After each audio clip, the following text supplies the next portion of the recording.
Bienvenue dans ce journal. Nous sommes le vendredi 30 septembre. Tout de suite les titres de cette édition. Les finances du département, à nouveau l'objet de polémiques au conseil départemental. La majorité de droite actuelle montre du doigt l'État dans l'augmentation des dépenses sociales. La gauche dénonce une campagne de propagande. Enghien-les-Bains entend bien rester le premier casino de France. Pour attirer toujours plus de clients parisiens, le groupe Barrière a dévoilé son arme secrète et elle est plutôt insolite. C'est un car, il sillonne Paris tous les week-ends. Vers une annulation de la foire Saint-Martin de Pontoise, la question est posée. Préfecture et ville étudient toutes les possibilités pour sécuriser au mieux le site. État d'urgence oblige. La majorité départementale faisait sa rentrée ce vendredi, une séance plénière marquée par la gronde de la majorité. Après avoir dénoncé l'augmentation des dépenses liées au RSA, elle fustige désormais l'augmentation d'autres allocations sociales, notamment pour les personnes âgées. De son côté, l'opposition dénonce une campagne de propagande orchestrée par la majorité au détriment des Valdoisiens. Les explications de Florian Philippe.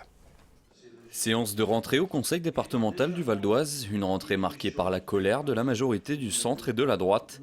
Après avoir manifesté il y a quelques jours devant le conseil départemental, le groupe Union pour le Val d'Oise continue de dénoncer les actions du gouvernement socialiste qui mettent en difficulté les finances de la collectivité. Il ne s'agit pas de donner de l'argent au département, mais de ne pas prendre 41% de ce qu'il était donné auparavant au département pour faire face à des dépenses qui étaient moindres à l'époque. Il faut quand même le dire, c'est quelque chose d'hallucinant. La gauche tout entière dénonçait les gouvernements de droite quand ils n'augmentaient pas les dotations aux collectivités. Et là, elle se permet de baisser les dotations de 41% et de trouver ça normal alors même que les dépenses obligatoires explosent du fait du volume de celles-ci, mais aussi par des décisions directes de gouvernement qui nous les aggravent. Donc c'est quelque chose d'absolument hallucinant. Après l'augmentation des charges du RSA pour le département, la collectivité dénonce celle de l'APA, l'allocation personnalisée d'autonomie, et l'AAH, l'allocation aux adultes handicapés. Le reste à charge pour le département est passé de 5 millions d'euros en 2009 à 18 millions en 2015.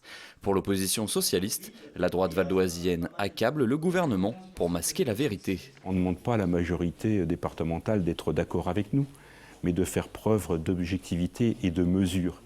Et là, c'est l'outrance qui la caractérise. Elle fustige le gouvernement qui serait responsable de tous les maux du département et des Valdoisiens. C'est quand même un peu plus complexe que ça. Les baisses de dotation au département, elles datent de quand ? Elles datent de 2002. C'est Jean-Pierre Raffarin qui a fait le transfert du RSA de l'État vers les départements. La mobilisation de la majorité départementale va continuer dans les jours prochains. Dès la semaine prochaine, l'Assemblée des départements de France se réunira lors d'un congrès à Poitiers.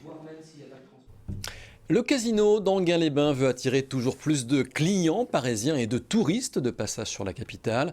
Alors, pour arriver à ses fins, le groupe Barrière mise sur un car haut de gamme, une navette qui sillonne Paris tous les week-ends, de jour comme de nuit. Ce car transporte les clients de Paris vers Enghien-les-Bains. Plus d'infos avec Angélique Boilet. Premier casino de France, Enghien-les-Bains entend bien le rester. Pour attirer toujours plus de clients parisiens, le groupe Barrière a dévoilé son arme secrète et elle est plutôt insolite. C'est ce car, précisément une navette qui prend les joueurs en charge à Porte d'Italie ou encore Opéra. Direction Enghien, des clients chouchoutés avec un aménagement intérieur haut de gamme, tablettes tactiles individuelles, Wi-Fi et même un salon privé. Il faut aller véritablement chercher la clientèle sur son territoire. Alors, forcément, le territoire de Paris est un territoire de jeu formidable pour nous, à la fois sur une clientèle parisienne qui est encore à conquérir pour le site d'Enghien, et puis également bien sûr la clientèle touristique, parce que cette navette, elle s'adresse bien évidemment aux Parisiens, mais elle s'adresse également à toute la clientèle touristique qui vient visiter Paris. Ce car prestige de 44 places circule matin, journée et nuit, tous les vendredis, samedis et dimanches, veille de fête et jours fériés. Le casino propose un service de réservation sur le net. Pour un trajet aller-retour, comptez 15 €. Et parce que l'objectif du casino est d'attirer les clients, le voyage est remboursable, en ticket de jeu évidemment. Du car, on passe au bus. Depuis la rentrée, les voyageurs de l'agglomération de Cergy-Pontoise disposent d'une application pour leur faciliter la vie en transport en commun. L'application smartphone MyStivo, elle communique les prochains passages de bus en temps réel. La géolocalisation permet aussi de découvrir l'offre de transport à proximité. En bref, toujours la menace d'une annulation plane au-dessus de la foire Saint-Martin à Pontoise. L'événement, qui attire plusieurs dizaines de milliers de visiteurs chaque année, au mois de novembre, est composé d'une fête foraine et d'une foire commerciale. Eh bien, la préfecture et la ville de Pontoise étudient actuellement toutes les possibilités pour sécuriser au mieux le site. État d'urgence oblige. Mais pour le maire Philippe Houillon, aucune possibilité n'est pour le moment exclue. Je vous propose de l'écouter. Il est au micro de Florian Philippe.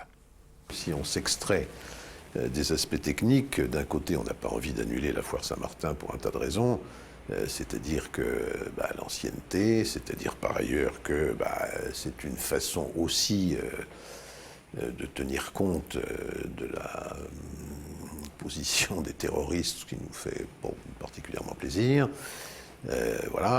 En même temps, raisonnablement, tout dépend des mesures qui sont imposées ou pas. C'est-à-dire qu'à un moment donné, tout n'est pas extensible indéfiniment, notamment financièrement. Et puis troisièmement, c'est la configuration générale des lieux avec la porosité qu'on connaît et le caractère ou pas de dangerosité en absolu. Voilà, c'est tous les sujets que nous abordons avec la préfecture. Et on vous le rappelle, l'événement festif de ce week-end, c'est bien sûr le Festival du Cirque. Il se déroule à Daumont. La ville accueille le 17e Festival international du cirque du Val d'Oise. Les 30 septembre, 1er et 2 octobre, vous l'avez compris, vendredi, samedi, dimanche. Ça arrive très vite, très attendu. La troupe Gerling et son numéro La Roue de la Mort. Comme chaque année, le festival conjugue numéros spectaculaires et poésie.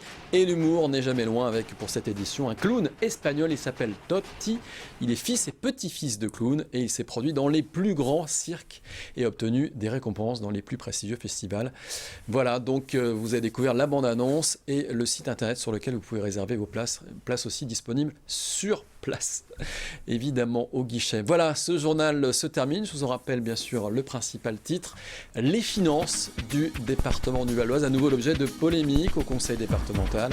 La majorité de droite actuelle montre du doigt l'État dans l'augmentation des dépenses sociales. La gauche, elle dénonce une campagne de propagande.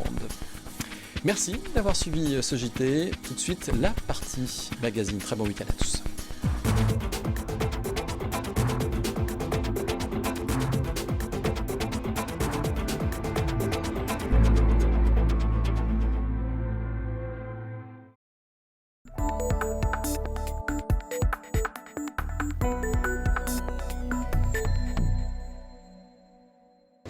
Et voilà. Voilà, notre bouteille en chocolat. Là, donc là, on va découper un petit peu les côtés et on donne un petit coup de plumeau pour la faire, pour la lustrer. Une étiquette, un ruban et cette bouteille en chocolat fera le bonheur des gourmands pour les fêtes de fin d'année. Hubert Mas est chocolatier, mais pas n'importe lequel, l'un des meilleurs de France. Multi-récompensé, ce maître chocolatier se passionne pour le chocolat, mais pas que pour le goût. Au départ, c'était surtout la plasticité et le fait de pouvoir faire beaucoup de choses avec le chocolat, des fleurs, des moulages, les sculpter. Et ensuite, j'ai eu un deuxième déclic quand je suis allé à la maison du chocolat, où j'ai appris vraiment la rigueur du métier et la finesse des ganaches. Et c'est là que j'ai eu un deuxième déclic au niveau gustatif surtout. Pour percer les secrets du cacao, Hubert Mas va parcourir le monde. C'est d'abord le Guatemala chez un chocolatier suisse, puis l'Angleterre, pour finalement s'installer en Australie pendant plusieurs années. Mais le pays du kangourou n'est pas l'ami du chocolat. Ça n'a rien à voir avec le chocolat, c'était juste un rêve d'enfance. Mais bon, après, une fois sur place, c'est vrai que je me suis rendu compte que c'était un peu trop chaud pour faire du chocolat de qualité. Ouais, surtout que quand vous avez à Noël 40 degrés, c'est très très dur, quoi. C'est pour faire la saison de Noël, c'est un peu dur. L'Australie n'en reste pas moins un bon souvenir puisqu'il y rencontre Suzanne qui deviendra sa femme. En 1995, ils reviennent en France et ouvrent une boutique à Enghien. Hubert s'occupe du chocolat et Suzanne de la boutique. Ce qu'on a qui est un peu original, c'est nos paniers en chocolat. Alors c'est des petits paniers en forme de chocolat et tout se mange en fait. On le remplit de chocolat et on met un joli petit ruban et les gens ils achètent, ils mettent ça sur leur table pour Noël et ça marche très très bien aussi. Je voudrais un petit sachet 100 grammes de ganache noire.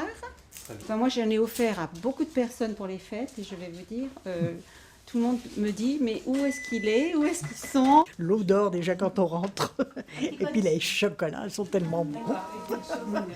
On ne peut pas venir à Anguin sans venir. Infatigable chercheur de saveurs, Hubert Mas continue son histoire d'amour avec le cacao. Après la ganache au citron ou à la menthe, il travaille sur de nouveaux mélanges. Une bonne nouvelle pour les amoureux du chocolat, et ils sont nombreux.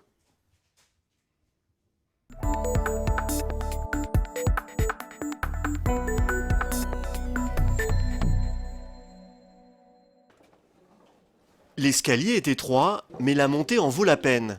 152 marches pour vous offrir une vue imprenable sur Paris et sa région. Nous sommes à Montmorency, dans le clocher de la collégiale Saint-Martin. Construite sur un éperon rocheux, cette église offre un panorama unique à 360 degrés sur toute la région. Ouvert à la visite depuis 1 an, le clocher ne peut accueillir qu'une dizaine de visiteurs à la fois. La visite se fait donc par audioguide.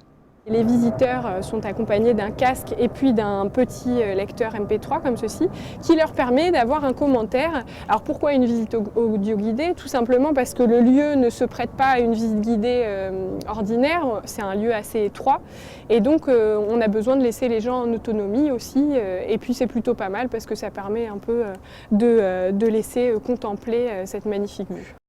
La construction de la collégiale actuelle commence en 1515. Sous Guillaume de Montmorency.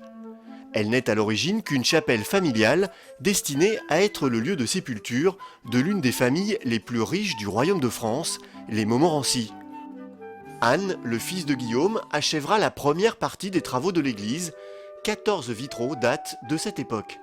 Ils ont été posés sous la période de construction qui a été initiée par Guillaume de Montmorency, qui est représenté sur ces vitraux avec ses enfants, sa femme bien sûr, ses enfants et puis des cousins, alors soit du côté de sa femme, soit de son côté à lui. En tout cas, chaque donateur en fait est représenté après sur les vitraux qu'il a financés.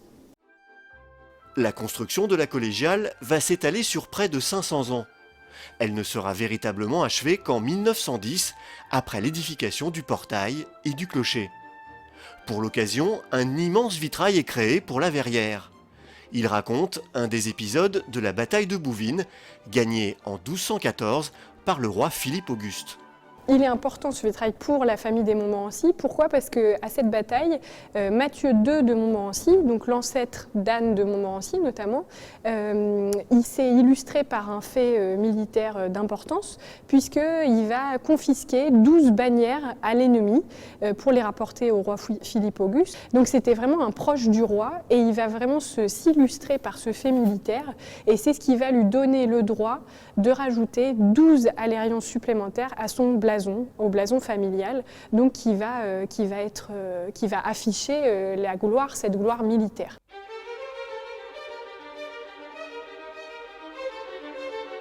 La visite du clocher ne se fait que sur réservation à l'Office du tourisme de Montmorency.